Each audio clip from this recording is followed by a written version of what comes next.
Hey guys, Mark Fresh of ProTech Dog Training, and Diogi. Diogi is the hellion of the three that I held back. He is the most like his dad out of Arrow of all of them. Okay? So he is going to be a challenge that I would like to see maybe a professional trainer get, or somebody that knows what they're doing, because if you don't have somebody like that that gets him, they very well could run into problems. Okay? This guy is going to be a hell of a dog because of that type of a breed stamp that's there coming from his dad. And one of the things that Arrow did when I first got him, and I've changed the behavior now, is when I would go put him in the kennel, he would flip around that door and he would come at that door so hard. I've never had a dog do that to me. Sure, a dog's going to bark at you maybe and have that propensity, but not with the intensity that Arrow had. He was going to chew me up. Now, that was the behavior to start with, and I changed that behavior with some behavior modification. It was slow and steady, and we don't have that problem with him, and we have a really good relationship when it comes to me maintaining the kennel and to dealing with Arrow. He's a great dog in that respect, but he's got all kinds of other things that I haven't really gotten into because it's not worth changing a dog of that age, and I got him for breeding. I didn't get him to turn him into the perfect model citizen, and trying to change him would be a problem. But that flipping is one of the things that he does. He right away, when you go to close the gate on the kennel, on the kennel run, right, he's got his exercise pen or into the crate or any of those areas, he turns around and you see an excitement and he starts getting aggressive. And he's doing it because of a stamp that he got with all the puppies in the litter. There was 11 puppies in the litter, and they would get themselves pitched up like a bunch of piranha. And that excitement level that was caused by just being the person taking care of them and bringing food, puppies get excited, and they would all get themselves excited at the gates and the doorways, and the dogs were just like little piranha. These guys were real mean little guys, hellions. And this stuck in his being. That's part of it. Part of it is his genetic makeup that's coming from his dad.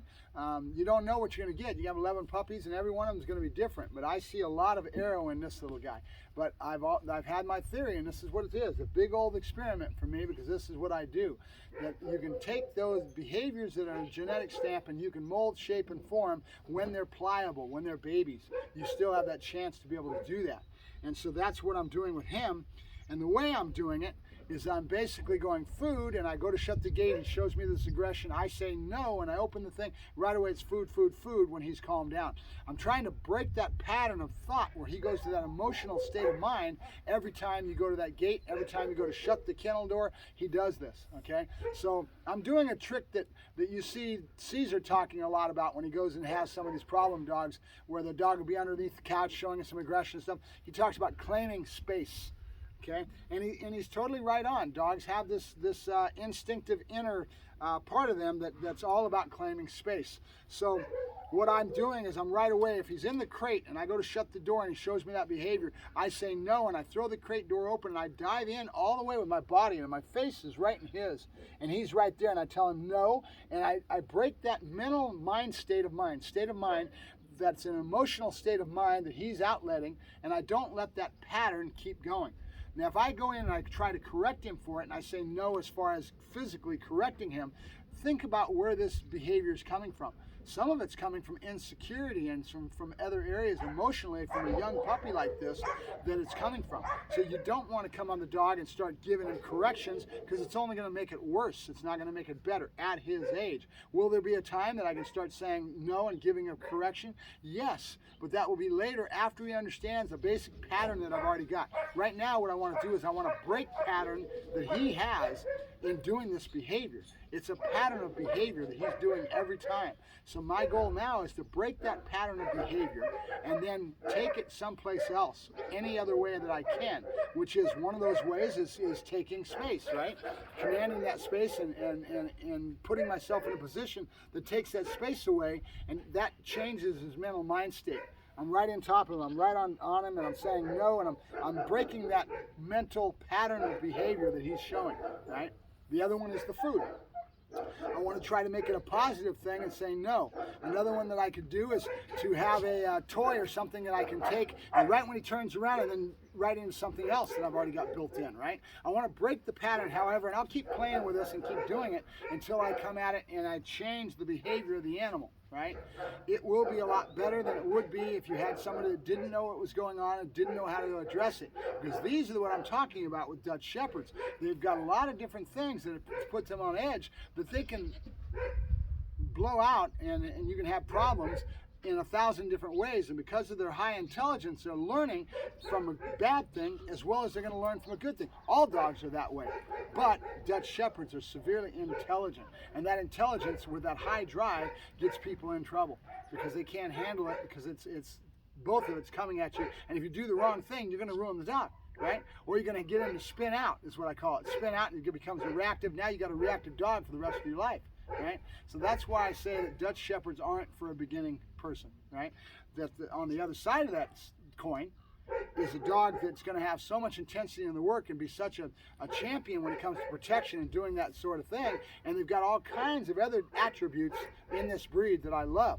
Their stoicism, their alertness in protecting home and family, their awareness of it. Most dogs will be trained to do something, like Malays are real common for this. And they're real common for having a lot of drive, but not much thought behind the drive. These guys, because of the KNV Plea bloodlines and the herd and where they're from in Holland and Denmark, they have a lot more awareness of protecting home and family. They know what their job is when they get to that point, when they grow up. You wish that to be all dogs, but not all dogs have it. A lot of dogs just conditioned response. They respond out of, and that works for you, but I like a dog that shows me that they really understand what their job is. Okay, and once I train it to a certain level, I want to feel that coming from the dog, that they actually know that their job, and they're proud about it, right? They're protecting their home and their family, right? This is what we all want in the end. But, all right, I'll let you guys go. Diogi, the fierce boy, is a very smart, intelligent guy. Kusha, good, good. Big old black ant right there, baby. Good. Diogi, but his drive states are a lot more intense than the other puppies. He's a little bit weak shallow on his bite, shows a little bit of weakness. Good. But his intelligence level is a lot like his dad. The other thing about Arrow, his dad, is that Arrow is very, very intelligent. He has a vocabulary that's amazing, what she did with him when she raised that dog. Good. Good. Aussie. Aussie. Yes. I'm going to start installing my marker. Today would be the first day I'm doing the voice. Yes. On all these puppies. Yes. And the reason is because I can sense and feel with all my work that I'm getting awareness on their part of what their job is. Yes, they now understand no, good, and yes, which was actually good. And I'm going to replace it with a yes marker because you don't have a clicker with you all the time, right? I see. Good. Yes. Yes. Yes. Yes. All right, marker, then move, right? Movement will overshadow a marker, so you want to make sure you get a good habit. I break that rule a lot. Mark Farashi, ProTech Dog Training, and Diogi. Good boy, Diogi. Diogi. Come on. So we've got all kinds of little things that have been installed in the computer at this point, right? Kusha. Nope. Nope. Nope. Kusha. Nope. Come on. Good boy. Good. There you go. Good. Kusha. I'm testing and probing. Kusha. Nope. Nope. Kusha. Nope. Nope. Good. There you go. Good. Aussie. Good boy. Good boy. All right, and Diogi. Talk to you guys later.